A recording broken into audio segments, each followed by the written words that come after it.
लेना बाबू, ये आपको अभी तक जो भी पीछे कार्यक्रम दिए, उस कार्यक्रम में आपको मैं ये बताया कि दर्पण के कितने कार्यक्रम है, उसमें दर्पण पढ़ने के लिए, दर्पण की बात को समझने के लिए उसमें कितनी चीज़ की आवश्यकता है।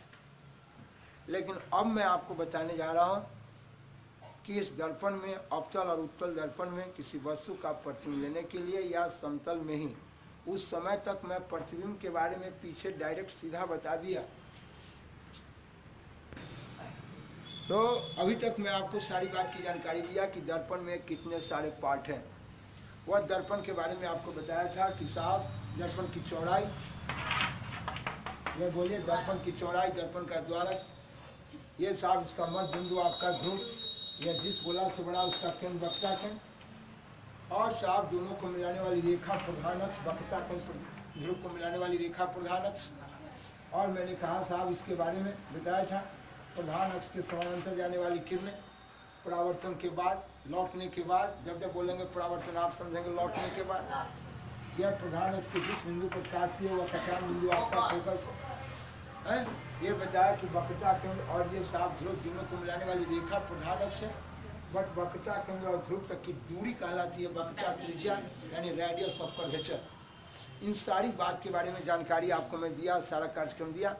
अब मैं लेके निकलता हूँ साहब इस जगह पर प्रतिबिंब के बारे में दिखलाता हूँ साहब कि प्रतिबिंब क्या। अभी चूंकि मैं आपको सिर्फ दर्पण के बारे में बात कराने जा रहा हूँ, इसीलिए दर्पण में चूंकि हम परावर्तन पढ़ाने जा रहे हैं, परावर्तन पढ़े हैं, दर्पण में परावर्तन का खेल होता है, इसीलिए साहब हम परावर्तन के हिसाब से हम प्रतिबिंब को समझाएंगे आपको।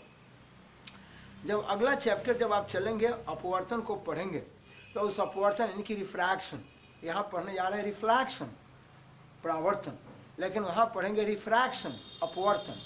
तो उस अपवर्तन के खेल में आपको वहाँ भी प्रतिबिंब को समझाऊंगा। लेकिन चूंकि अभी पढ़ाए नहीं है, अब बच्चे कभी कह देते हैं ए हमारे किताब में तो लिखल है कि जब दो परावर्तित या अपवर्तित किरणें जिस बिंदु पर करती है वो कटान बिंदु प्रतिबिंब है। तो मेरे बच्चे परावर्तित किरण के बारे में तो पढ़ाया कि लौटने वाली किरण, लेकिन अपवर्तन का खेल तो अभी नहीं पढ़ाया आपको। तो ना पढ़ाया तो अभी हम बताएंगे तो बच्चे उसको याद न करेंगे। यही कारण है मेरे बच्चे कि अभी मैं दर्पण के बारे में सिर्फ आपसे रिफ्लैक्शन या रिफ्लैक्शन की बात पढ़ा रहा हूँ, परावर्तन की बात पढ़ा रहा हूँ। इसलिए परावर्तन के बारे में आप कैसे साफ समझेंगे प्रतिबिंब को, ठीक है, मैं इसकी बात सिर्फ करूँगा अभी। फिर जब अगले चैप्टर में आपसे साहब मैं लेंस पर आऊँगा, वहाँ पर रिफ्रैक्शन अपवर्तन, उसकी बात जब आपको बताऊंगा तो वहाँ बताऊंगा कि किस तरह से रिफ्रैक्शन होने पर प्रतिबिंब बनता है, और यहाँ रिफ्लैक्शन होने पर प्रतिबिंब बताने जा रहा हूँ। लेकिन जब एग्ज़ाम होंगे आपके, तो एग्ज़ाम में ये नहीं कहता है, भाई ऊपर देखो, एग्ज़ाम में ये नहीं कहता है कि आप परावर्तन के हिसाब से लिखो या अपवर्तन यानी रिफ्लैक्शन के हिसाब से और रिफ्रैक्शन, ऐसा नहीं मांगता है। आपको दोनों को एक साथ ही लिखना होगा कि जब दो परावर्तित या अपवर्तित किरण जिस बिंदु पर करती है वो कटान बिंदु प्रतिबिंब। तो कहें कि आप अलग क्यों लिखा रहे?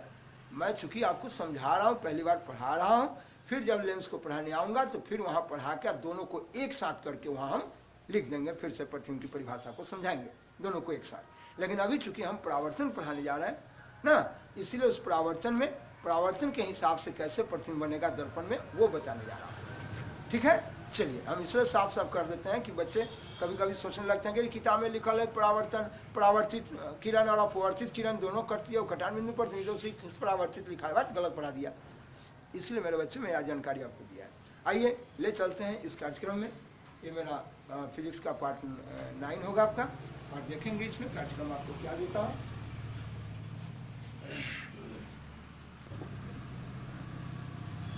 चुका होगा मेरे बच्चे, यह जो आप प्रतिबिंब देख रहे हैं, इसमें आपको बताने के लिए मेरे बच्चे ध्यान देंगे, ये आपका देखिए, मैं आपको बताया था इसका उठा हुआ भाग रंग दिए, उठा हुआ भाग कलई कर दिए, कोई दिक्कत मेरे बच्चे। और फंसा हुआ पर किरण जाएगी अवतल दर्पण कॉनकेव मिरर। चलो, यह जिस गोला से बना बाबू पर, यह जिस गोला से बना है उसका एक केंद्र है, यह सेंटर ऑफ कर्वेचर, वक्रता केंद्र, वक्रता केंद्र। बाबू ऊपर, यह जिस गोला से बना है उसका केंद्र वक्रता केंद्र, सेंटर ऑफ कर्वेचर। दर्पण की चौड़ाई, दर्पण का द्वारक, मध्य बिंदु ध्रुव जिसको पोल का, ये वक्रता केंद्र से लेकर ध्रुव तक की दूरी वक्रता त्रिज्या, रेडियस ऑफ कर्वेचर। और ये साहब ये दोनों को मिलाने वाली रेखा, प्रधान अक्ष, प्रिंसिपल एक्सिस। मेरे बच्चे हम चलते हैं, बच्चे कभी कभी गड़बड़ा जाते हैं। प्रतिबिंब किसका लिया जाता है? तो प्रतिबिंब किसी वस्तु का लेंगे, वस्तु को ही आप इंग्लिश में ऑब्जेक्ट बोलेंगे, ठीक है? बोले मेरे बच्चे, आपको जिस मीडियम में पढ़ते रहना, जहाँ भी दिक्कत हो बात करते रहेंगे, इंग्लिश हिंदी मीडियम जो बोलना है बोलते रहिएगा, ठीक है? बोले मेरे बच्चे, मैं साहब किसी वस्तु का प्रतिबिंब लूंगा, ठीक है? अब आइए साहब, वस्तु को रखने के लिए बताऊंगा कि इन दर्पण के सामने आप वस्तु को कहाँ कहाँ रख कर इसका प्रतिबिंब लेंगे, बात होगी। लेकिन तत्काल हम पहले कभी एक जगह कहीं ला के रख देते हैं।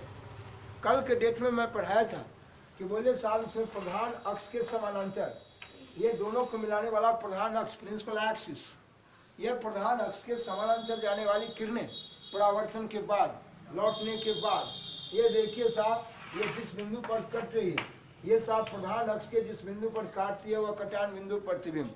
क्या मेरे बच्चे, ये प्रधान अक्ष के समानांतर जाने वाली किरणें, ये जरूरी नहीं है कि इधर ही लौटेगी, ये इधर भी भाग सकती है, यह स्वतंत्र है, किधरों निकल सकती है। लेकिन लोगों ने प्रायोगिक ढंग से बताया, प्रयोग करने वाले ने पाया, चूंकि दर्पण का मुझे फोकस दूरी चाहिए, फोकस चाहिए, इसलिए उन्होंने दर्पण के बारे में कहा कि ये प्रधान अक्ष के समानांतर जाने वाली किरणें परावर्तन के, लौटने के, यह प्रधान अक्ष के जिस बिंदु पर कटती है वह कटान बिंदु प्रतिबिंब, कटान बिंदु फोकस है। वह कटान बिंदु क्या है? हाँ, प्रिंसिपल फोकस कहिए, सीधे फोकस कहिए, मुख्य फोकस कहिए, सीधे फोकस कहिए। बोलिए, प्रधान अक्ष के समानांतर जाने वाली किरणें परावर्तन के, लौटने के, यह प्रधान अक्ष के जिस बिंदु पर कटती है वो कटान बिंदु फोकस है। मेरे बच्चे आपको ये बता दूं, ये आपको सिद्ध करके बताऊंगा कि ये जो आपका फोकस है, ये देखिएगा फोकस जो मिला है वो मैं कहा था कि ये वक्रता त्रिज्या अगर 50 सेंटीमीटर का है तो ये फोकस दूरी जो होगा ये 25 सेंटीमीटर। मैं ये भी आपको लिखने का तरीका समझाया था, बताया था कि दूरी जो भी मानेंगे वह साहब मूल बिंदु इसके लिए ध्रुव है।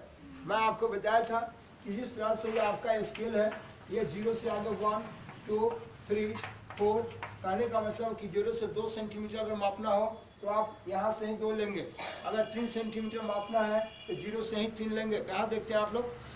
यहाँ देखें, 0 से लेंगे 2, 0 से जाएंगे 3।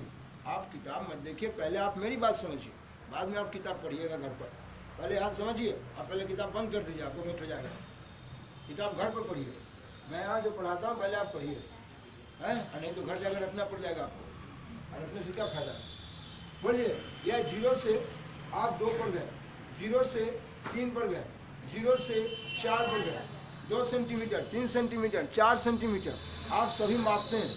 मैं कहता हूँ कि हाँ बाबू 3 सेंटीमीटर मापो, कहाँ से? 0 से मापे। 4 सेंटीमीटर मापो, 0 से मापते हैं। ठीक उसी प्रकार यहाँ पर जैसे इसका ये मूल बिंदु ये है, उसी प्रकार इसका भी ऑरिजिन पॉइंट मूल बिंदु ये आपका ध्रुव है, ठीक है? जब कभी दूरी मापेंगे या ध्रुव से मापेंगे, ध्रुव से लेकर फोकस तक की दूरी, फोकस दूरी, ध्रुव से लेकर वक्रता केंद्र तक की दूरी, वक्रता त्रिज्या। क्या बाबू कोई दिक्कत है? आइए, और बताया था कि जो भी दूरी बाएं तरफ होगी वो सारी के सारे माइनस में, और जो दाएं तरफ होगा दूरी वो जी। मैं चल सकता हूँ? आइए मेरे बच्चे, मैं ले चलता हूँ उनकी कहानी को, कहाँ तक दिखलाता हूँ उससे सीखिएगा। ये मैं सिद्ध करके ये बताऊंगा कि ये साहब अवतल दर्पण के लिए वक्रता त्रिज्या का आधा होता है फोकस दूरी। मैं चलो ऐसे ही करके बताऊंगा आपको जी। पहले आप पश्चिमी बोलना तो सीख लीजिए सिर्फ पहले। आइए देखते हैं कैसे। मैं कहा साहब देखिए यहाँ पर इसके स्थान के बारे में भी आपको जानकारी दूंगा कि बोलिए, ये दर्पण है, दर्पण का ये ध्रुव है, ध्रुव और फोकस के बीच ये देखिए, ये इस जगह पर वस्तु यहाँ रहे, यहाँ रहे, यहाँ कहीं कहीं वस्तु इसके बीच कहने का मतलब कि ध्रुव और फोकस के बीच में वस्तु कहीं हो सकती है। आइए मेरे बच्चे, ऐसा हो सकता है कि वस्तु बिल्कुल फोकस पर रहे, हैं? काहे वस्तु को रख रहे हैं? हम वस्तु का प्रतिबिंब लेंगे। प्रतिबिंब तो अभी समझाए नहीं, इसीलिए तो पहले बता रहा हूँ आपको कि मेरे बच्चे ये हम वस्तु को यहाँ रख दिए, ऐसा हो सकता है कि ये वक्रता केंद्र फोकस के बीच आप वस्तु, तो बीच कहने से लड़का ही समझ जाता है एकदम ठीक ही दोनों के बीच बीच, ऐसा बात नहीं है। नहीं, हाँ जी हाँ, आप यहाँ रखो, यहाँ रखो, यहाँ रखो, यहाँ रखो, कहीं रखो आप, ठीक है जी। अब साहब इसके बीच में आपने रखा। अब कहते हैं कि वस्तु ऐसा हो सकता है कि वक्रता केंद्र पर हो सकती है, ठीक है। और मेरे बच्चे, वक्रता केंद्र के इधर जो भी है वह सारे के सारे अनंत है जी, अनंत, जिसका कोई ठिकाना नहीं है। अब मेरे बच्चे जैसे अनंत, देखिए सूर्य से किरण आ रही है, अब वो कहाँ से किरण आ रही है इसका कोई ठिकाना नहीं है, चंद्रमा से आ रही है, तारा से आ रही है, वो सब सूर्य, तारा है, ग्रह उपग्रह है, जितने भी है, the all are of infinity, अनंत, वह सभी अनंत पर है। कहाँ है इसका कोई ठिकाना नहीं है साहब मेरे बच्चे। तो ये बोलिए साहब, ये इस जगह पर वस्तु कहीं हो, इस पर हो, इस पर हो, इस पर हो, या कहाँ पर है इसका कोई ठिकाना। लेकिन जब हम कहेंगे कि वक्रता केंद्र और अनंत के बीच, तो वक्रता केंद्र तो प्रधान अक्ष पर होती है, इसलिए वस्तु जो है वो वक्रता केंद्र और अनंत के बीच कहाँ पर है, प्रधान अक्ष पर। क्या मैं चल सकता हूँ, कोई दिक्कत? आइए, तो जब भी बोलूंगा कि वस्तु वक्रता केंद्र और अनंत के बीच में है, समझ जाएंगे कि ये प्रधान अक्ष पर है। लेकिन जब मैं सीधे बोला कि वस्तु अनंत पर रहेगी, वस्तु कहाँ रहेगी, तो अनंत पर, अब साहब तो प्रधान अक्ष पर नहीं है टिका हुआ, तो ये अनंत पर यह वस्तु कहाँ खड़ी है, कहाँ पर है, इसका कोई ठिकाना नहीं। आता है मेरे बच्चे। अभी सिर्फ मुझे प्रतिबिंब के बारे में जानकारी देना है, किसी वस्तु को साफ दर्पण के सामने रखकर, इसीलिए हम इनमें से कोई एक स्थिति लेकर हम पहले वस्तु को रख के दिखलाते हैं, फिर ढेर सारी बात आपसे करेंगे। वस्तु को दर्पण के सामने अलग अलग स्थान पर रखकर हम वस्तु का प्रतिबिंब लेने का कार्यक्रम करेंगे। लेकिन सिर्फ मुझे पहले प्रतिबिंब के बारे में थोड़ा सा बताना है दर्पण में, इसलिए इसके लिए मैं कहीं भी वस्तु को आप इस जगह पर रखकर हम पहले प्रतिबिंब क्या है उसकी जानकारी देता हूँ, ठीक है। आइए देखते हैं साहब, जहाँ भी जिनको दिक्कत हो बेचक रोकिएगा, ये नहीं कि हम बोलते जा रहे हैं सिर्फ सुनते रहे, ऐसा नहीं करना है मेरे बच्चे। आइए देखिए, इन प्रतिबिंब को समझने से पहले, जी हाँ, इन प्रतिबिंब को समझने से पहले मैं आपको ये बताना चाहता हूँ कि प्रतिबिंब लेने के लिए मैं जानता हूँ कि ये सामने आपके पास दर्पण है, ये दर्पण, ये सामने ये दर्पण है, और ये दर्पण के सामने, ये दर्पण जिस गोला से बना उसका केंद्र वक्ता है, दर्पण की चौड़ाई, दर्पण का द्वारक, इसका मध्य बिंदु ध्रुव, दोनों को मिलाने वाली रेखा प्रधान है, इसका मध्य बिंदु फोकस, ये जो मैं सिद्ध करके आपको बताऊंगा मेरे बच्चे। ये जानना चाहता हूं कि साहब ये दर्पण के सामने अगर किसी वस्तु को रख दिया जाए तो क्या वस्तु पर जब प्रकाश की किरण पड़ेगी या लौट के जब जाएगी या आईना पर पड़ेगी तब ना आप उसको देख पाइएगा, हैं? तो आप बताइए मेरे बच्चे कि इस पर से अगर मानता हूं कि यह वक्रता केंद्र इसके इधर सब इधर अनंत है, तो क्या इस पर वस्तु मात्र क्या दुइये को किरण पड़ेगी, क्या इस पर एक के दुगो आएगी? नहीं, ढेर सारी किरणें आएगी और उसको अवशोषित भी करेगी और ढेर सारी किरण को यहाँ से लौटा भी, ठीक है।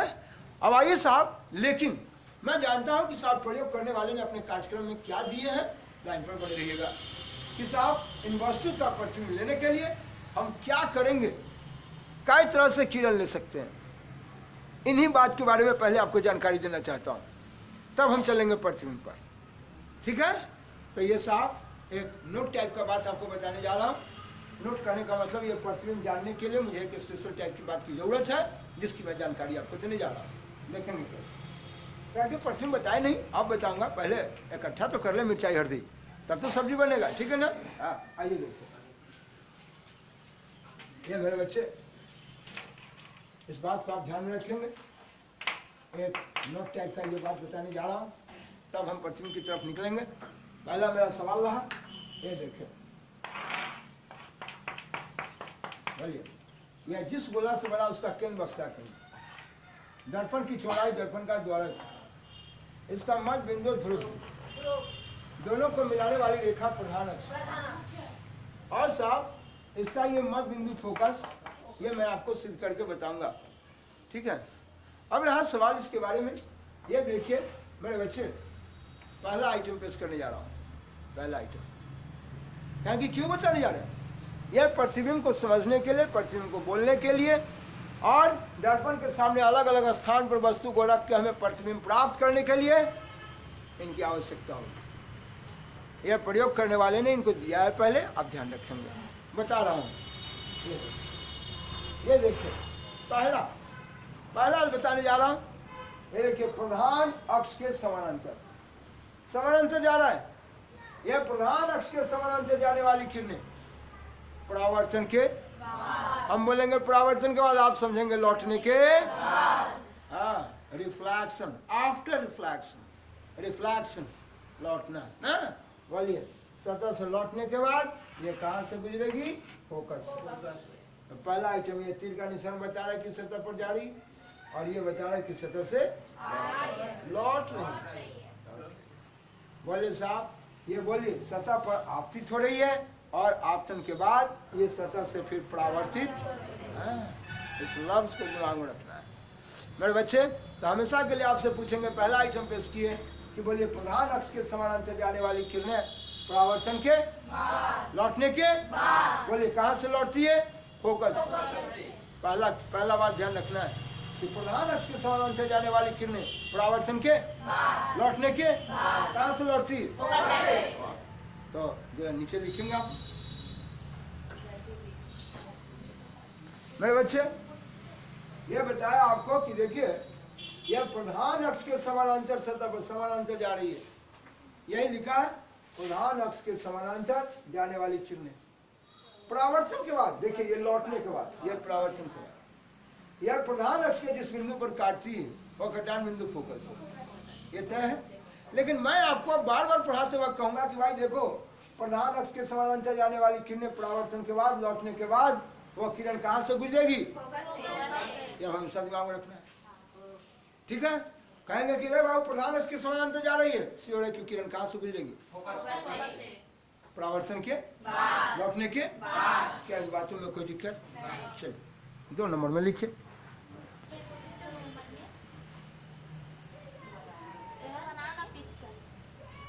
मेरे बच्चे, अभी आपको बताया कि देखिए ये आपका अवतल दर्पण है, इसमें साहब ये फोकस से होकर जाती है, और फोकस से होकर जाने वाली किरणें परावर्तन के, लौटने के, यह प्रधान अक्ष के समानांतर, देखिए प्रधान अक्ष के समानांतर होकर लौट जाती है।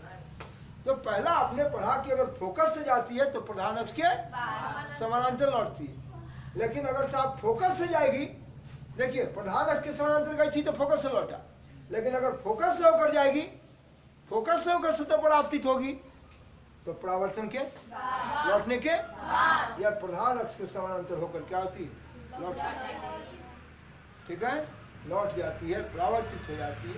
अभी तक कोई दिक्कत नहीं।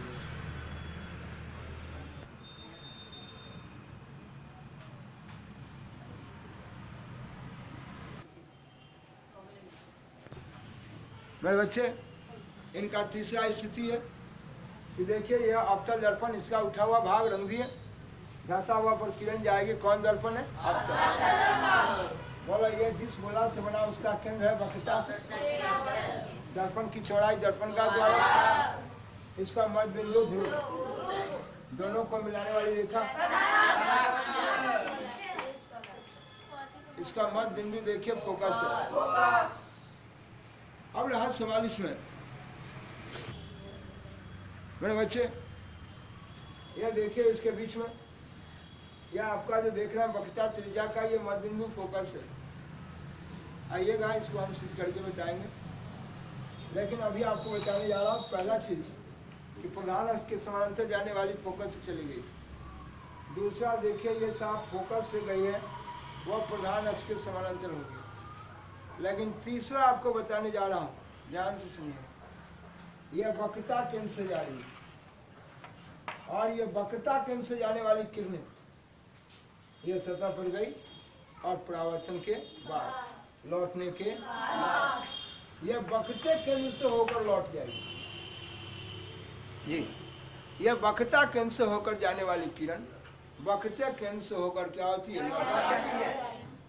आखिर ये वक्रता केंद्र से जाने वाली किरण वक्रता केंद्र से ही क्यों लौटती है, इसके पीछे जवाब है। आइए मैं जवाब देता हूँ। अभी बताइए, ये जानना है इसके बारे में। बच्चे में आपने पढ़ा है 9th क्लास में, यह पढ़ा बाबू, ये आपका वृत्त है, वृत्त का ये केंद्र है, और केंद्र से ये परिधि तक की दूरी त्रिज्या है, और ये त्रिज्या जो है वह इस परिधि पर लंब होता है। देखिए लंब होता है। और आप पढ़े हैं परावर्तन के नियम से पढ़े।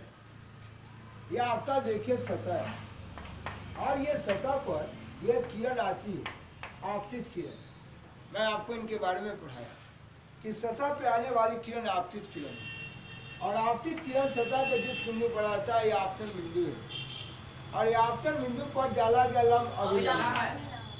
और मैं आपको पढ़ाया कि अविलंब से जितना हट के आती है उतना ही हट के लौट जाती है। आपने ये पढ़ा था, बोलिए ये जितना हट के आया उतना ही हट के लौट गया।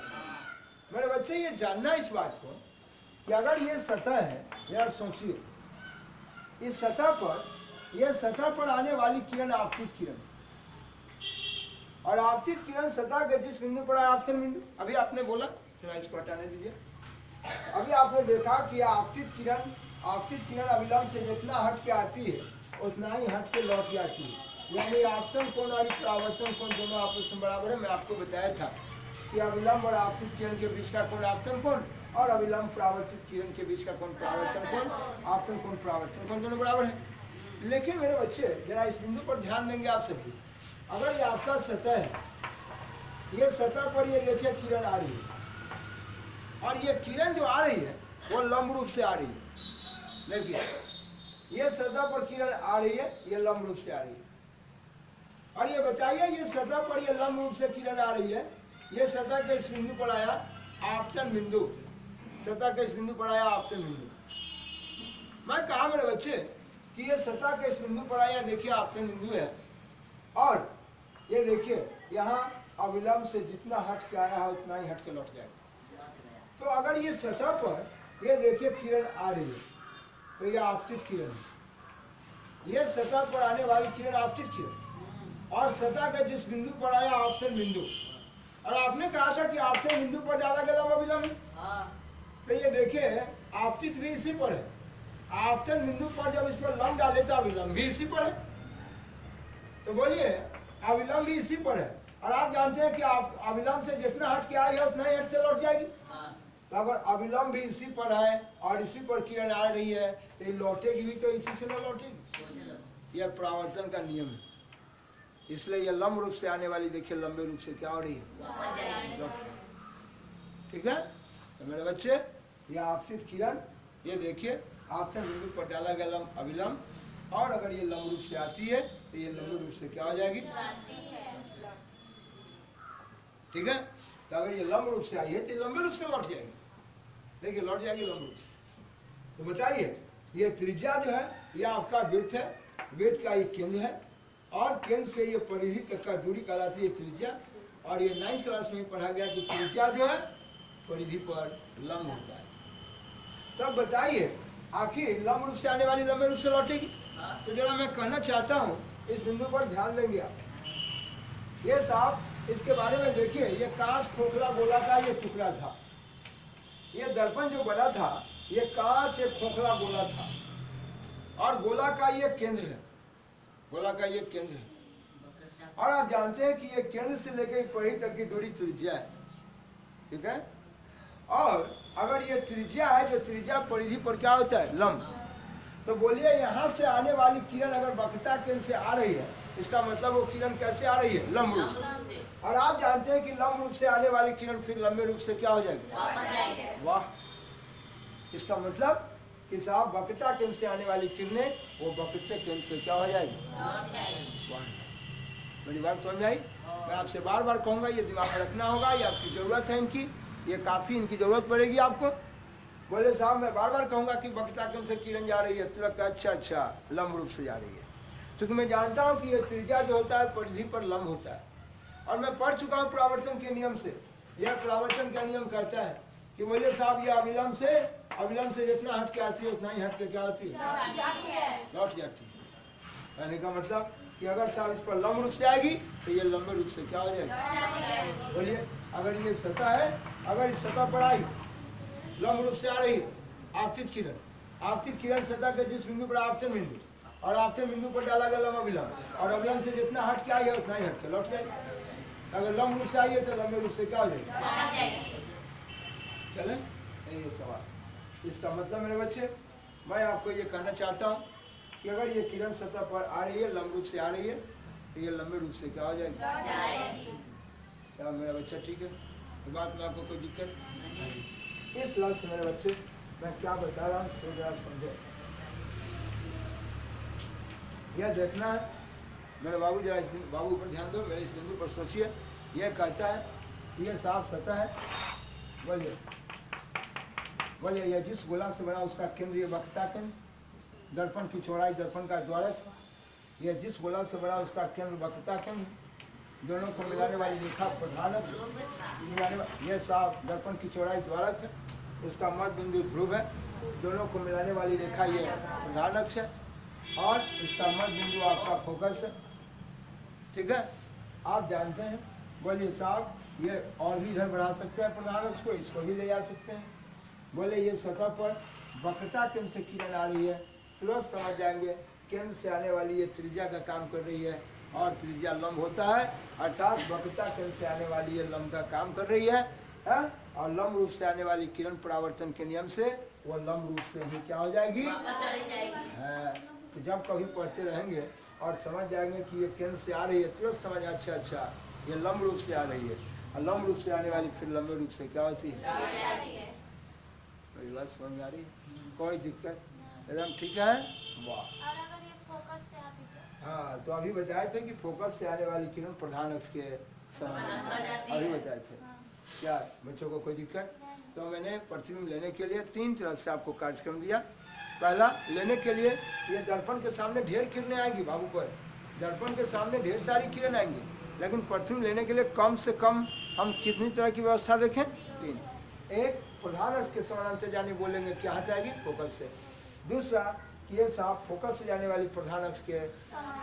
तीसरा, वक्रता केंद्र से जाने वाली वक्रता केंद्र से क्या हो जाएगी? ये 3 दिमाग में रखे हुए, नोट कर लीजिए, फिगर बना लीजिए मेरे बच्चे। दर्पण में वक्रता केंद्र से जाने वाली किरणें वक्रता केंद्र से ही क्या होती है? वक्रता केंद्र से जाने वाली वक्रता केंद्र से।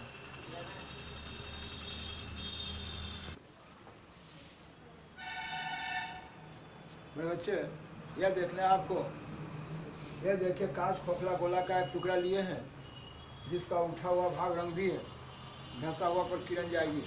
कौन? दर्पण।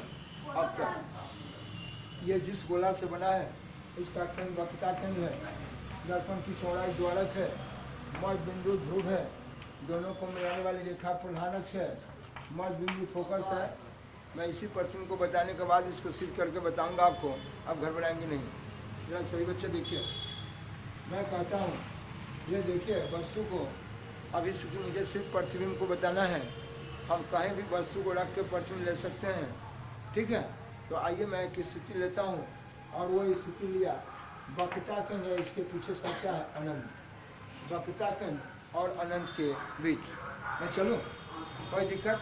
आइए हम वस्तु को यहाँ खड़ा कर दिए। मेरे बच्चे, मैं बताना चाहूँगा कि प्रतिबिंब लेने के लिए कम से कम, बोलिए, ये अगर ये वस्तु खड़ी है तो इस वस्तु से ढेर सारी किरण निकलेगी।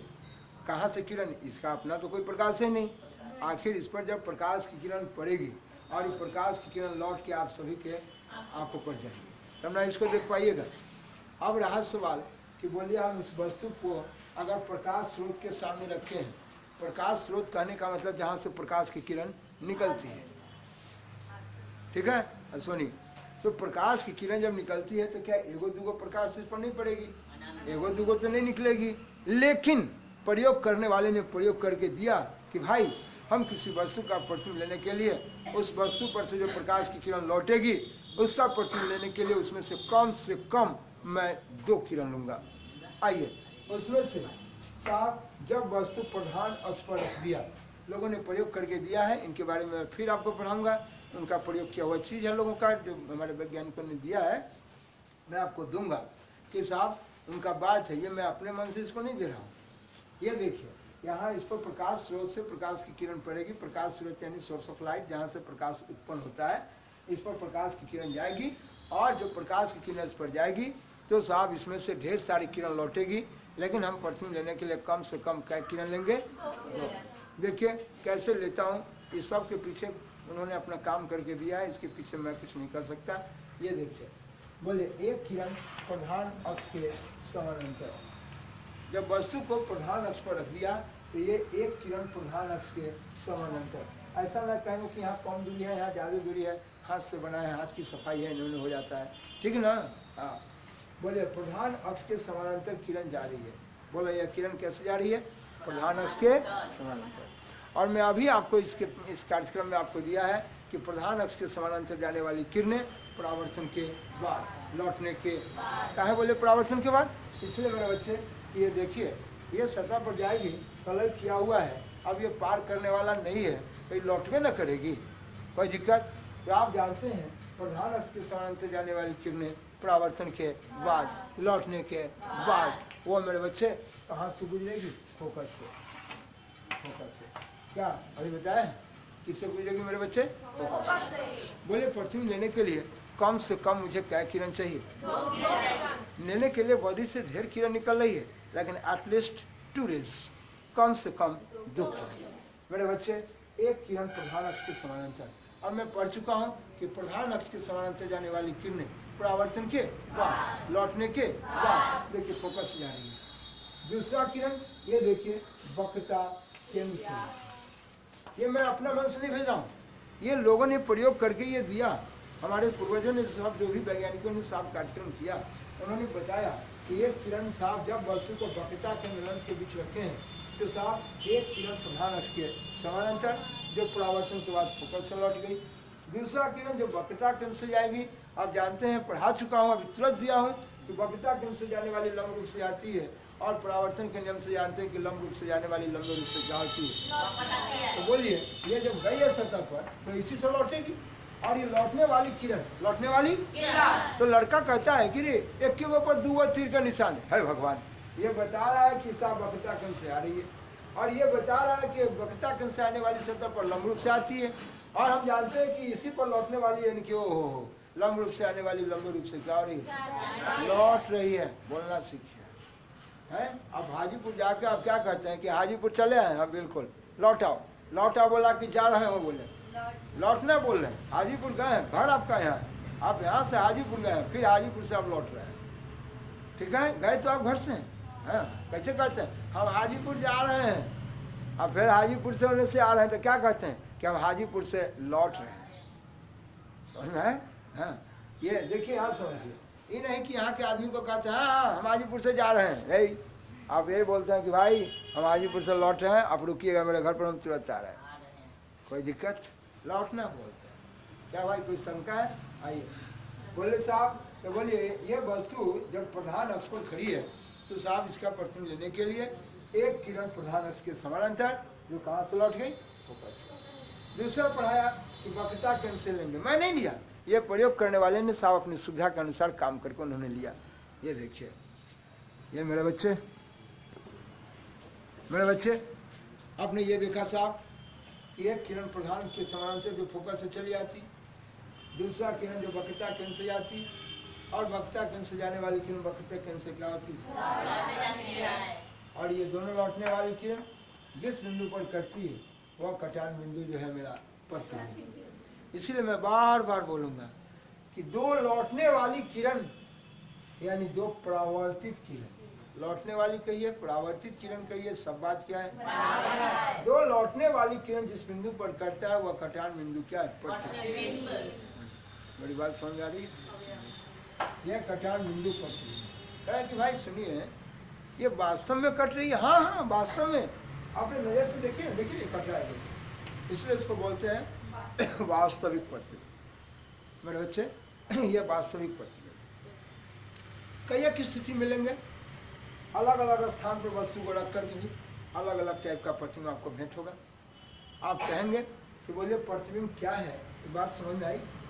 अब सुनिएगा जरा ध्यान से, बताते हैं। अभी काल्पनिक प्रतिबिंब के बारे में भी आपसे बात होगी, आभासी प्रतिबिंब के बारे में भी बात होगी ना, घबराएंगे नहीं। ये देखिए,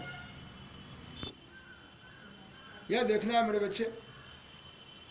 अब ये देखो, मैं अभी सीधा खड़ा हूँ, तो मैं सीधा खड़ा हूँ, कैसे कैसे जानते कि हम सीधा खड़ा है? आपका मुड़ी ऊपर है और क्या, टमड़ी नीचे है, आप लगाना टंगड़ी ऊपर लीची में टांग दिया, मुड़ी नीचे, तो कहता क्या भैया उल्टा हो गया आप हैं? उल्टा हो गया? कहाँ उल्टा, हम तो सीधा है, बुढ़बक आदमी है, तब तो टांग दिया आपको। अरे मुड़ी जिसका नीचे होगा टंगड़ी ऊपर होगा तो उल्टा हो गया। भगवान ने हमको सीधा बनाया, देखो हम ऊपर मुड़ी है नीचे टंगड़ी है। अच्छा, तो ये उल्टा और सीधा देखने से पता चलता है कि एक है आपका धरती और एक है आपका आकाश। अगर आप धरती की तरफ अगर आपका पैर है तो कह जाए देखो हम सीधा खड़े हैं, मेरा सर ऊपर है, बिल्कुल। अगर हमको उल्टा टांग दिया कि देखिए आपका मुड़ी नीचे टंगड़ी ऊपर है, मुड़ी किन्ने है? धरती किन्ने है और टंगड़ी आकाश के जरूर उल्टा है। यानी आपको उल्टा और सीधा जानने के लिए आप धरती से ही पता कर लेते हैं। करते हैं कि नहीं करते हैं? नहीं, ऐसा है कि नहीं जी? आगे देखिए, मैं जानना चाहता हूँ इस दुनिया को पहचानो। यहाँ पर देखना है मेरे बच्चे, ये प्रधान अक्ष है, यही प्रधान अक्ष आपका धरती का काम करेगा। जी हाँ, यही प्रधान अक्ष धरती का काम करेगा मेरे बच्चे। ये जो है यहाँ देखिए, किसी की ऊंचाई, बोलो ये छत कितना ऊंचा है, इसकी ऊंचाई जानने के लिए उस जगह से क्या डालेंगे? क्या मैं चल सकता हूँ? जी आइए बोले, किसी की ऊंचाई जानने के लिए आप उस पर से क्या डालेंगे? बड़े बंदा को कोई दिक्कत नहीं, ठीक है? कोई बंदा ये रहा, ये देखेंगे बाबू, ये देखना है इसके बारे में कि यह प्रधान अक्ष है। अब बोले ये कटान बिंदु कहाँ मिला है, इस बिंदु को अब इसे क्या जानने के लिए इस बिंदु से इस पर क्या डालते हैं?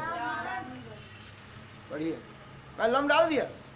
जी हाँ, ये कहा साहब कि ये प्रधान अक्ष से ये बिंदु कितनी ऊंचाई पर है, ऊंचाई जानने के लिए उस पर हमने क्या डाला? लम डाल दिया। अर्थात यहाँ क्या डिग्री का कौन बन गया? बोले ऊंचाई जानने के लिए आप इस पर लम डाल दिए। बोले लम पता कर। कहता है कि सुनिए, जब हम बताए थे कि ये दूरी ध्रुव से बाएं तरफ है, अच्छा अच्छा, अगर ये 5 सेंटीमीटर है तो कौन सी में लेंगे? माइनस में। तो जो दूरी बाएं तरफ होगा वो माइनस में और दाएं तरफ होगा दूरी प्लस में। आएंगे न्यूमेरिकल पढ़ाते वक्त से काफी बात होगी आपसे। और बताइए ऊंचाई भी जानने के लिए ये देखिए, वस्तु जो है प्रधान अक्ष, सीधा खड़े हैं हम, मेरा मुड़ी ऊपर है, देखो वस्तु सीधा खड़ा, तो प्रधान अक्ष से जो ऊपर है नहीं, ये कहेंगे कि ये वस्तु सीधा खड़ी है। और ये जो साफ प्रतिबिंब है, देखिए ये लटका हुआ है, फांसी लगा के नीचे है, ये कटान बिंदु प्रतिबिंब है भाई, ये कटान बिंदु प्रतिबिंब है, यह कटान बिंदु प्रतिबिंब। ये प्रतिबिंब कितना ऊंचा है इसको जानने के लिए इस बिंदु से क्या डालें? तो इसकी ऊंचाई जो है ये धरती से कहाँ है? नीचे। इस जगह पर मेरे लिए धरती यही प्रधान अक्ष मानिए, और इससे जो ऊपर है प्लस में और नीचे आ गया तो नहीं समझ में आया बाबू? बोलिए इसकी ऊंचाई को जानने के लिए मेरी बात को सुनिए। इसकी ऊंचाई अगर मानता हूँ कि ये 4 सेंटीमीटर है, प्रधान अक्ष से नीचे है, इसलिए कौन सी में मान लिया मैं 4 सेंटीमीटर। ये ऊपर अगर ये कहते हैं कि ये 10 सेंटीमीटर है तो ये कौन सी में? समझ आई बात? आइए इस तरह से मेरे बच्चे, सुनिए यहाँ देखिए, इस तरह से मेरे भाई, इसकी ऊंचाई जो है ये, इसकी ऊंचाई को h1 मान लिए, नाम मान लिए, कैसे आपका नाम का खगाऊंगा है, उसी तरह से मेरे भाई इसका नाम मान लिए, इसकी ऊंचाई को h1 लिख दिए, 4 सेंटीमीटर, 2 सेंटीमीटर, 3 सेंटीमीटर। इसे पढ़ाने के क्रम में आपसे बात होगी काफी। बोले इस ऊंचाई को नीचे लटका हुआ है, इसलिए ऊंचाई कौन सी में? और इसकी ऊंचाई को h2 मान ली। कैसे आपका नाम है? आपका नाम राम कुमार पांडे है, आपके गांव का 4 गो लड़का है राम कुमार पांडे, तो कहते हैं Ram Kumar Pandey first, Ram Kumar Pandey second, Ram Kumar Pandey third, वगैरह वगैरह। बोलता है कि नहीं बोलता है? फर्स्ट सेकंड थर्ड करने से उसमें साफ डिफरेंसेस पता चल जाता है कि राम कुमार फर्स्ट, अच्छा फलनवा के बेटा, राम कुमार सिंह, अच्छा अच्छा चिलनवा के बेटा ना। अब बोलते कि नहीं बोलते हैं? आइए भैया, इस तरह से ये h1, h है तो h को हाइट ही कहा, h को आपने हाइट ही कहा, लेकिन मेरे बच्चे h को आपने हाइट ही कहा, लेकिन साहब ये हाइट 1 नंबर और 2 नंबर, इसका नाम 1 नंबर और 2 नंबर है। अब चलते हैं साहब इसके बारे में, 1 नंबर 2 नंबर सिर्फ उसका नाम है मेरे बाबू। आप 1 या 2, इसी को 1 लिख दो, इसी को 2, इससे कोई फर्क पड़ने वाला नहीं, आप कुछ भी लिखो। मेरी बात समझ में आ रही? इस प्रकार मेरे बच्चे मैं चलता हूँ, जरा सुनिएगा ध्यान से। ये बोलिए इसकी ऊंचाई नीचे है, माइनस में है, यह ऊंचाई ऊपर है, प्रधान अक्ष से ऊपर, यानी प्रधान अक्ष आपका धरती का काम कर गया। बोलिए कोई दिक्कत है? तो मूल बिंदु से जो बाएं तरफ है वो दूरी कहलाएगी साहब माइनस में, दाएं तरफ प्लस में। लेकिन इसकी ऊंचाई जो वस्तु प्रतिबिंब की ऊंचाई है ये यहाँ ये कटान बिंदु प्रतिबिंब है, बट ये ऊंचाई जो है यह प्रधान अक्ष से नीचे है इसलिए माइनस में, और ये ऊंचाई प्रधान अक्ष से ऊपर है इसलिए चले, ऊंचाई ऊपर है प्रधान अक्ष से इसलिए प्लस में धनात्मक है, पॉजिटिव है, और इनकी ऊंचाई ये निगेटिव है माइनस में। मैं चल सकता हूँ। तो आपने क्या कहा? बोले मुझे सिर्फ प्रतिबिंब को दिखाना था कि प्रतिबिंब क्या है। तो मैंने कहा और इस सब की जरूरत न्यूमेरिकल पर पड़ेगा, काम करने पर पड़ेगा, लेंस सूत्र दर्पण सूत्र वगैरह स्थापित, दर्पण सूत्र लेंस सूत्र सब पढ़ेंगे, उस जगह सब काफ़ी काम करेगा, देखेंगे। अब बच्चे हड़बड़ा जाएंगे, अब प्राण छोड़ देंगे कि हम जल्दी जल्दी सब लिख लिया, केवल घोर के पी ली। तो आपसे नहीं होगा मेरे भाई, वो याद करिएगा, आप थक जाइएगा, आपसे नहीं हो पाएगा, आप खराब हो जाइएगा। विश्वास है तो ठीक है, तो राम राम इंडिया। आगे देखो, यह चलते हैं मेरे बच्चे। आप देखिए इसके बारे में, यह वस्तु खड़ी है, वस्तु का ये साफ प्रतिबिंब मिल गया, कटान बिंदु प्रतिबिंब है, कितनी ऊंचाई है बिंदु से, इस पर क्या डालें? कोई दिक्कत है साहब? आइए, ये आपने देखा वास्तव में कटा, इसमें वास्तविक प्रतिबिंब, और ये वास्तविक जो मिला है, आऊँगा पढ़ाऊँगा आपको, अलग अलग स्थान पर रख के वस्तु को उसका प्रतिबिंब लीजिएगा, और जो वास्तविक प्रतिबिंब होगा वो हमेशा हमेशा आपका उल्टा होगा। ठीक है, बताऊंगा, इसकी स्थिति को दिखाऊंगा। उल्टा मिला है, ये देखिए साहब, वस्तु से उल्टा है। पूछूंगा रे उल्टा तो मिला, लेकिन कहाँ मिला है प्रतिबिंब? कहाँ मिला? तेरे घर के पीछे, हाथ तोड़ा के जाए। अरे यहाँ देखो कहाँ है। अच्छा अच्छा, वक्रता के अंदर फोकस के बीच। अब बीच कहने से ये मतलब नहीं कि हमेशा एकदम ठीक बीचों बीच, यहाँ यहाँ यहाँ कहीं भी मिल सकता है। क्या कोई दिक्कत? तो आपने क्या देखा? बोले साहब मैं कहूँगा कि जब वस्तु वक्रता के और अनंत के बीच है, वक्र को बताया है आपको कि वक्रता के इधर सब क्या कहलाएगा? अनंत। तो जब वस्तु वक्रता के अनंत के बीच होती है, तो जो ये वस्तु है इसका प्रतिबिंब उल्टा मिला। कोई दिक्कत? उल्टा है, वास्तव में कटा इसलिए वास्तविक है, और वक्रता के अंदर फोकस के बीच में है। तब बोलने में खटपटाहट क्या? बोलिए, हम पूछेंगे कि जब वस्तु वक्रता के अनंत के बीच में है तो उसका निक्षत्र बताओ। निक्षत्र, नेचर, लक्षण, प्रकृति, सब बच्चा को पढ़ाता हूँ, आपको भी दे रहा हूँ। जैसे आदमी का निक्षत्र होता है, लक्षण होता है, नहीं वह साफ ठीक उसी प्रकार ये देखेंगे, ये जो प्रतिबिंब बना, जो वस्तु को जब पूछता है, क्वेश्चन भी आता है एग्जाम में कि वस्तु को वक्रता के अनंत के बीच में रखेंगे तो उसका प्रतिबिंब कहाँ बनेगा? तो आपने देखा वक्रता के अंदर फोकस के, कभी कभी पूछ देगा वास्तविक होगा कि उल्टा? अरे भाई देखो, वास्तव में कट रहा है, वास्तविक, कोई दिक्कत? वास्तविक भी है, उल्टा भी है, कोई दिक्कत? कभी कभी पूछ देगा बड़ा है कि छोटा? तो ये सब पढ़ाएंगे तो बताएंगे, अलग अलग स्थान पर रख के कैसे कैसे समझता है। अभी बताइए कि क्या वास्तविक प्रतिबिंब समझ में आए? कोई दिक्कत है? एकदम ठीक ठाक। बोले मेरे बच्चे, यह ध्रुव से लेके यह प्रतिबिंब तक की दूरी कहलाती है प्रतिबिंब की दूरी। चले, प्रतिबिंब की दूरी को हम भी से लिखें, मैं चल सकता हूँ, कोई बंदा कोई दिक्कत? ए लड़का ऊपर देखो, क्या बाबू चल सकता है लोग? तो आप बता दीजिए मुझे, आपको प्रतिबिंब समझ आया? ये अब हम उत्तल दर्पण के लिए आपको बताता हूँ, ठीक है? दिखलाता हूँ क्या स्थिति है, या ऊपर देख लीजिए।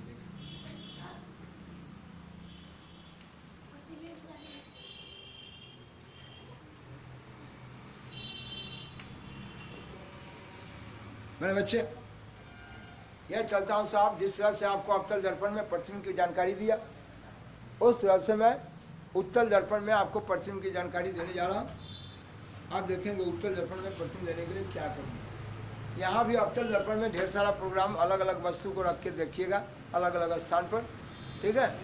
लेकिन अभी दिखाने जा रहा हूँ आपको कि उत्तल दर्पण के साथ किस तरह से मुझे आभासी प्रतिबिंब की प्राप्ति होती है, ठीक है? आइए देखिए, मैं कहा मेरे बच्चे, आपने कहा उत्तर, ये साहब ये देखिए, ये दर्पण बनाने के लिए, ये देखिए, ये किसी न किसी गोला से बना था। इसका साहब धसा हुआ भाग रंगी है और उठा हुआ पर किरण आएगी। यह कौन दर्पण है? यह साहब उत्तर दर्पण है। बोले ये जिस गोला से बना उसका केंद्र वक्ता, उत्तल दर्पण यानी कन्वेक्स लेंस है या कन्वेक्स मिरर है। ठीक है। अब ये कहा साहब कि ये जिस गोला से बना उसका केंद्र दर्पण की चौड़ाई मध्य बिंदु ध्रुव है। दर्पण की चौड़ाई दर्पण का द्वारा, ये दर्पण का जो मध्य बिंदु है ध्रुव, ध्रुव को और वक्रता कोण को मिलाने वाली रेखा प्रधान। हम चले, क्या ये बात बोलना इसमें कोई दिक्कत है? आइए ये देखते हैं बाबू, यह प्रधान अक्ष इधर भी आ सकता है, यह इधर भी बढ़ा दी, आपको कोई दिक्कत? बोलिए हम वस्तु को यहाँ खड़ा कर दिए, मैं बताऊंगा। वस्तु को यहाँ खड़ा कर दिया, मुझे प्रतिबिंब लेना है। मैं बताया कि प्रतिबिंब लेने के लिए कम से कम क्या किरण चाहिए आपको? 2 किरण। बोले 1 किरण प्रधान अक्ष के समानांतर। हम नहीं बता रहे हैं, प्रयोग करने वाले ने इनको दिया है। आप हमेशा दर्पण में ये सुविधा कि वस्तु को आप कहीं रखिए, इसमें हमेशा 1 किरण प्रधान अक्ष के समानांतर लेते हैं। चले आइए, और आप पढ़ चुके हैं। बोले साहब कि ध्रुव और वक्रता केंद्र के बीच की दूरी वक्रता त्रिज्या और इसका मध्य बिंदु फोकस। और आप ये पढ़ चुके हैं कि अगर प्रधान अक्ष के समानांतर किरणें जाती है तो परावर्तन के लौटने के ये फोकस से होकर लौट जाती है। पढ़े ना, पढ़े ना? लेकिन यहाँ तो ये फोकस इधर है। अब ये बताइए, ये प्रतिबिंब जो है ये लेने के लिए किरण तो यहाँ भाग रही है, किरण तो लौट गई यहीं से है, ये कहाँ इसको फोकस सेट हुआ? ये साहब प्रधान अक्ष के समानांतर जाने वाली किरणें परावर्तन के लौटने के लौट जाती है यहाँ से, लेकिन इसको आभास हो रहा है, इसको चूंकि हम पढ़ चुके हैं कि प्रधान अक्ष के समानांतर जाने वाली किरणें परावर्तन के बाद वो फोकस से होकर लौटेगी, लेकिन फोकस तो यहाँ है। अब ये फोकस से नहीं लौट रही है, लेकिन लौटना तो चाहिए भाई, अब क्यों नहीं लौट रहा है? लाख यहाँ से लौट जाएगी, लेकिन इसको आभास होगा कि नहीं भाई, हम पढ़े हैं कि प्रधान अक्ष के समानांतर जाने वाली किरणें परावर्तन के बाद फोकस से होकर ही लौट रही है। तो बोलिए यहाँ तो लगा हुआ है, तो यहाँ से तो नहीं जा रही है, लेकिन हम जानते हैं कि नहीं वहीं से आ रही है। अब जैसे 1 मिनट सुनिएगा, आप साहब सिनेमा हॉल के मुंह पर खाना होकर साहब चनाचूर खा रहे हैं, आपके पिताजी भेंट हुए, चनाचूर वाला बेचारा मान लिया अंदर बेच रहा था, आपको देखने के बाद मुंह में इन्होंने पानी हो गया, कहा भाई थोड़ा लालच बढ़ गया, खा लेते हैं। बाबूजी भेंट हो जाएंगे आपके तो कहेंगे यार सुन, कहाँ यार सिनेमा देखने आया? नहीं हम तो चनाचूर, इधर तो चनाचूर भेंट रहा है, तू हरामी भीतर घुस के यहाँ चनाचूर खा रहा है, इसका मतलब तू सिनेमा देखने? अरे एक चैनल लाजवाब था जिसके कारण हम चले आए इसके जवाब में और खाने लगे, ठीक है ना? हम साहब रोड पर भी चना बिकता है, हम सिनेमा देखने नहीं आए हैं। झूठ बोलता है, सिनेमा हॉल का कैंपस है, तुम उसमें जरूर तो सिनेमा देख के निकला। आज तेरी की दे रहा हूँ तो मेरे बच्चे, आज तेरी कहने से काम चलने वाला। आप सपोर्ट कर रहे हैं कि नहीं भाई, आप तो सिनेमा हॉल में बैठ के, सिनेमा हॉल के आंगन में बैठ के, प्रांगण में बैठ के उसमें आप चना को खा रहे हैं। मेरी बात समझ आ रही है? आप यहाँ देखिए मेरे बच्चे, ये देखिए यहाँ पर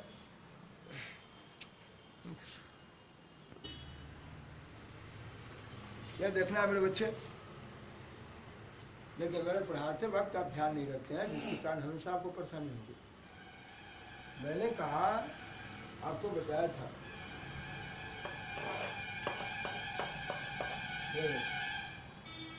यह जिस गोला से बना है उसका केंद्र वक्रता केंद्र और दर्पण की चौड़ाई दर्पण का द्वारक है और इसका मध्य बिंदु ध्रुव है। यह दोनों को मिलाने वाली रेखा प्रधान है। और ये साफ यहाँ पर जो है यह वस्तु प्रधान अक्ष के समानांतर जा रही है।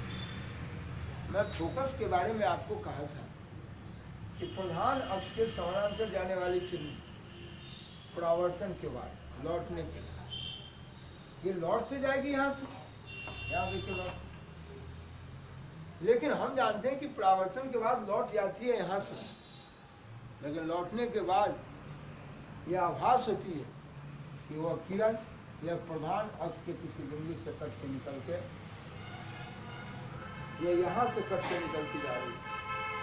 यह अवतल में पढ़े थे, इसमें पढ़े थे कि यह प्रधान अक्ष के समानांतर जाने वाली किरण परावर्तन के बाद, लौटने के बाद यह प्रधान अक्ष के जिस बिंदु पर कटती है वह कटानुरूप फोकस। यहाँ इधर लगा हुआ है, ये लौट रही है, लेकिन यहाँ प्रधान अक्ष के समानांतर जाने वाली किरणें ये लौटने के बाद लौट गई है यहाँ से, लेकिन इसको आभास हो रहा है कि प्रधान पे किसी न किसी बिंदु से यहाँ से जा रही है, ये लौटने वाली किरण। इसीलिए साहब इसका फोकस दर्पण से दाएं तरफ, बोले ये दर्पण है, यहाँ मूल बिंदु से ये ध्रुव से दाएं तरफ मिला है, ठीक है।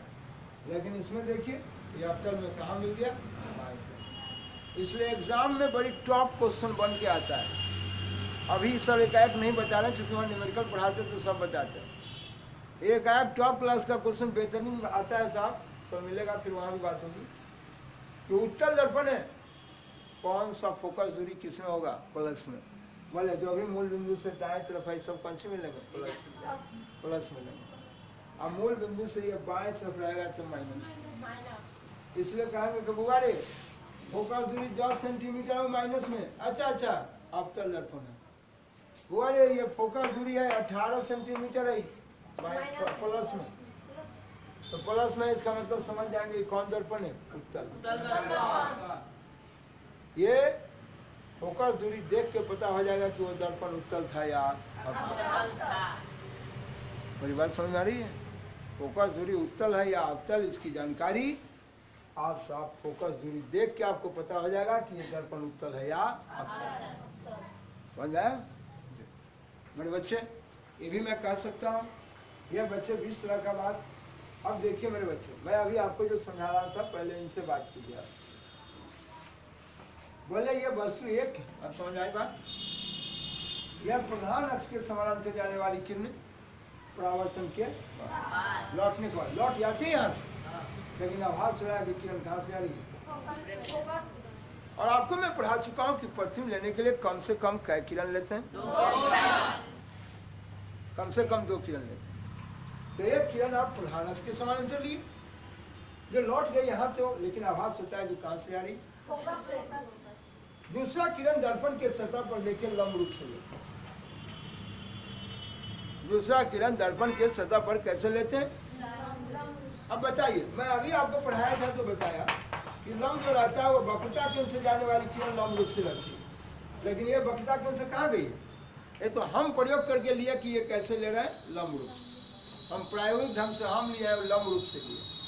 बोले ये साफ सतह पर लंब रूप से किरण जा रही है, ठीक है। और ये लंब रूप से सतह पर जब जाती है तो आप पढ़ चुके हैं कि अगर लंब रूप से सतह पर गई है वक्रता केंद्र से तो ये लंबे रूप से क्या होती है, लौट जाती है। ये जानना है मेरे बच्चे, आप ये जानिए, ये सतह पर जा रही है। हम कहें कि दूसरा एक किरण लंब रूप से सतह पर लिए, आप जानते हैं कि लंब रूप से जाने वाली है लंबे रूप से लौट रही है, लेकिन लौट गई है यहाँ से। लेकिन ये सत्य है, मैं पढ़ चुका हूँ कि लंब रूप से लौटने वाली किरण वक्रता केंद्र से है। इसीलिए मेरे बच्चे ये लौट रही है यहाँ से, लेकिन आभास हो रही कि वो किरणें वक्रता केंद्र से है, क्योंकि वक्रता केंद्र से ही जाने वाली किरणें वो लंब रूप से है, ठीक है। और लंब रूप से जाने वाली लंबे रूप से क्या होती है?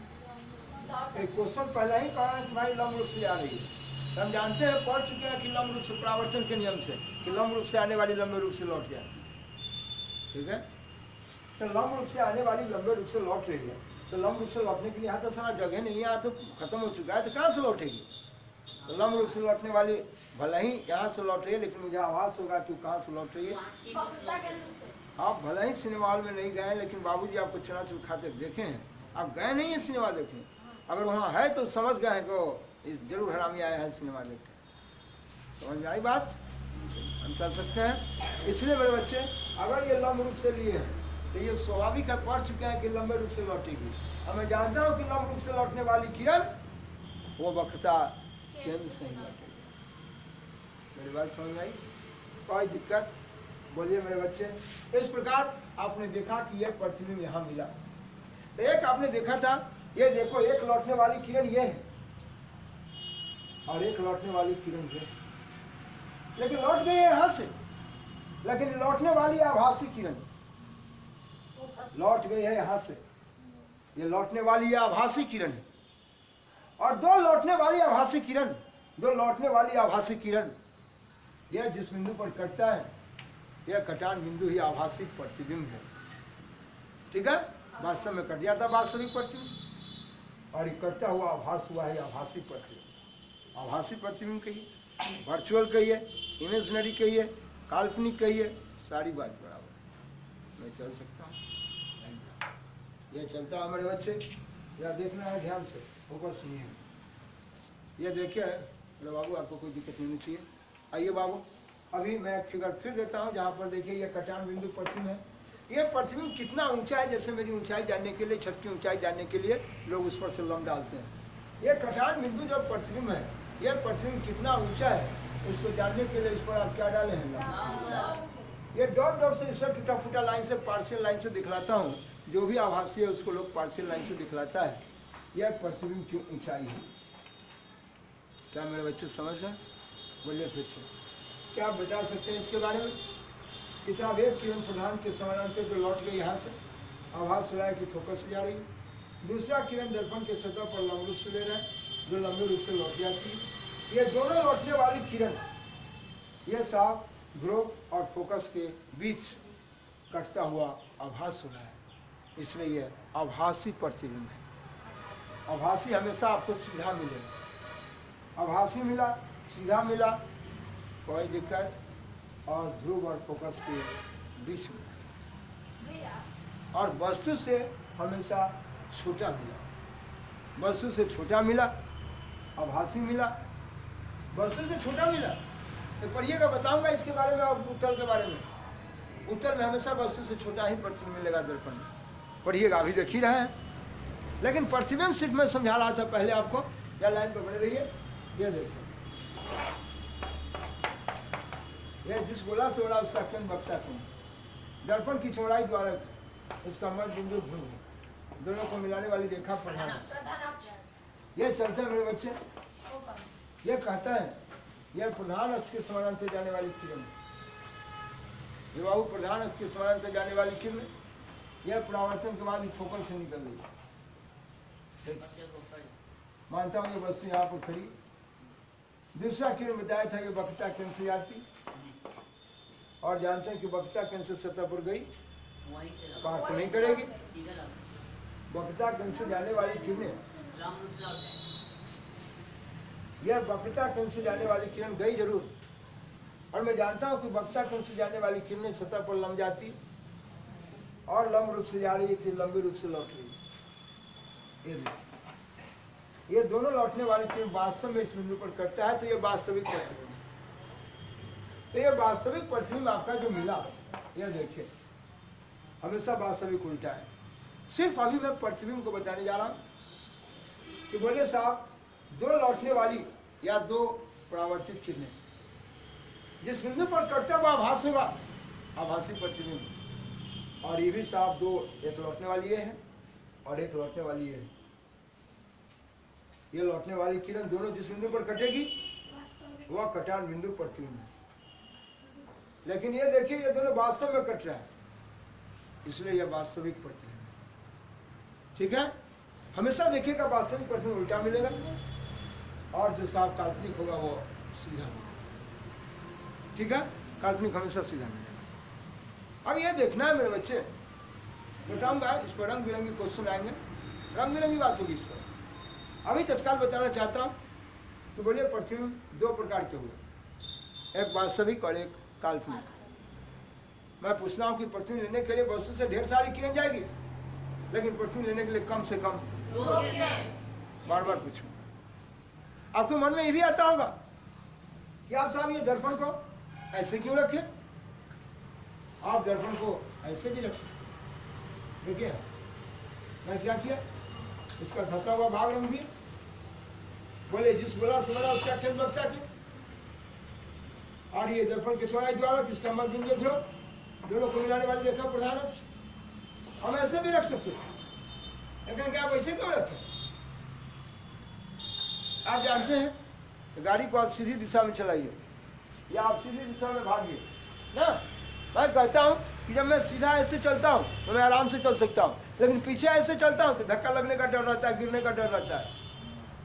लोगों ने प्रायोगिक ढंग से ये बताया कि धनात्मक दिशा में जब प्रकाश की किरण सतह पर जाएगी तो काम सुविधाजनक होगा, प्रयोग आराम से होगा। अगर ऋणात्मक दिशा में आएंगे तो प्रयोग क्या होगा, धीमा होगा। तो मेरे बच्चे, अगर ये जानता हूँ इस प्रकार रखते हैं, अगर यहाँ वस्तु खड़ी है तो ये दर्पण के सामने किसी वस्तु को रखकर पृथ्वी लेने के लिए बोला, इस सतह से जो किरण आएगी वह किरण इन सतह पर कैसे है, दाएं से बाएं, और दाएं से बाएं यानी कि ऋणात्मक। ये साहब दाएं से बाएं यानी ऋणात्मक आ गया, और ऋणात्मक चलने में काम करने में क्या होगी, असुविधा। इसलिए लोग काम करने में अपनी सुविधाजनक प्रयोग करने में सुविधा होने के लिए दर्पण को इस प्रकार रखा ताकि किरण इस पर बाएं से दाएं जाए, किरण इस पर बाएं से दाएं जाए। कोई दिक्कत? आप देखिए, मेरे कहने का मतलब ये देखिए, आप जानते हैं साहब उठा हुआ भाग फोड़न दी और धंसा हुआ पर किरण आएगी, अवतल दर्पण। कौन दर्पण?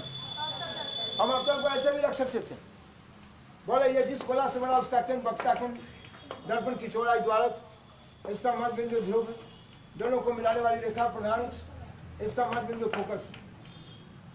अभी आपने कहा था मेरे बाबू, मैं वस्तु को यहाँ रख दिया, अगर इसका प्रतिबिंब लेना हो तो प्रतिबिंब लेने के लिए कम से कम क्या किरण लेंगे? 2 किरण। एक किरण प्रधान अक्ष के समानांतर, और प्रधान के समानांतर जाने वाली किरणें परावर्तन के लौटने के मेरे बच्चे वो फोकस से लौटेगी। ये भेज दिया, कोई गुनाह नहीं हो गया, लेकिन काम करने में सुविधा के लिए, प्रयोग करने के लिए हम दर्पण को इस प्रकार रखेंगे ताकि किरण वस्तु से बाएं से,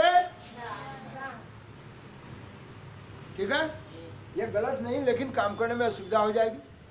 इसलिए लोग प्रतिबिंब लेने के लिए हमेशा वस्तु दर्पण को इस प्रकार रखते हैं कि उस पर किरण बाएं से, मैं चलो बाएं से दाएं की तरफ, ठीक है। इसलिए ऐसे रख के प्रयोग करने में असुविधा होती है, नहीं रखते हैं।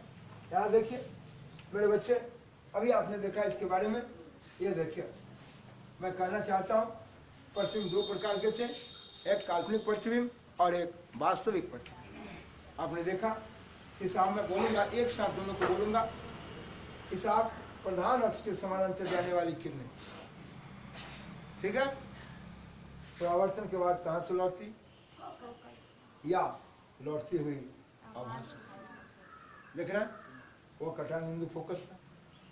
दूसरा किरण ये देखिए वक्रता केंद्र से